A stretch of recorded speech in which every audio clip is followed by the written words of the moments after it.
Okay, to find the angle between two vectors, right, you just literally need to appreciate that, you know, you could have two vectors with different directions like that, right, you know, and one's going along that way there, and then you've got another one going along this way, okay, and you might want the angle in between them, okay, so we'd want this angle here, okay, angle theta, literally the angle there. You could measure it, of course, with a protractor if it was drawn out accurately, but we're not obviously going to be doing that in the exam. We're going to be using a formula, okay? And the formula you need to remember, all right, is A dot B equals to mod of A mod of B cos theta. Okay, that's the formula. You have to memorize that in the exam. Okay, now I'll explain the process here of how to work all of this out.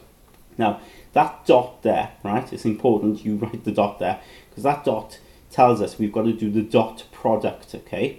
The dot product, or it's called the scalar product as well, and it's really easy to do, okay? So you take your two vectors and we're going to dot them, all right? So let's work out what that would be first, A dot B, right?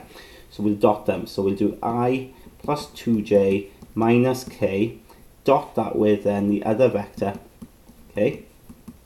Like that, right? And essentially all we've got to do to work it out is really easy, is you times the i's together, you times the j's together, and you times the k's together. That's all. You're doing 3 multiplications. You do not need to times the i's by the j's, okay, and the i's by the k's. It's not like FOIL here, okay? You literally just focus on the i's to begin with.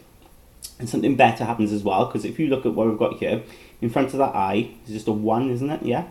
And in front of that I is a 3. So I just do 1 times 3, which is 3. And the I disappears, okay? We don't need to write the i's there. We don't need to write I squared, it just goes.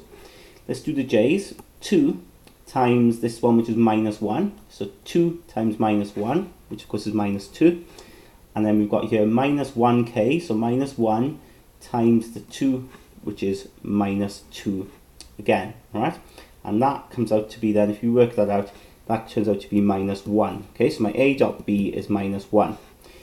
To work out this then, the mod of A, the mod of B is just like the last question, isn't it? You literally need to use Pythagoras on each of those vectors, okay, that we've got here. So the mod of A, okay, would be this, yeah, using Pythagoras. So you literally square all of them, 1 squared, 2 squared, and then you do that one as well. And remember that's minus 1, put it in a bracket, square, okay.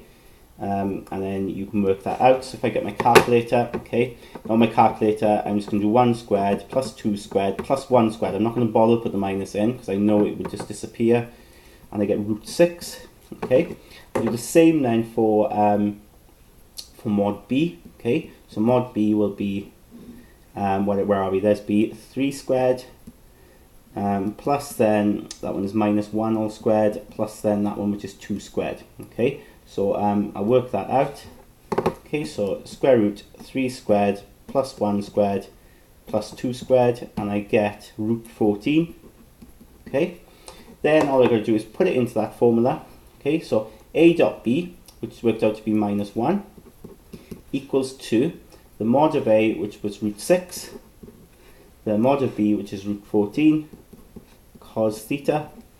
Okay, and then to get cos theta, of course, you've got to take this rubbish over to the other side. So we get minus 1 divided by root 6 root 14. Okay, and then theta then, quite simply, take the cos over and do the cos to minus 1 of that. And make sure your calculator is in degree mode.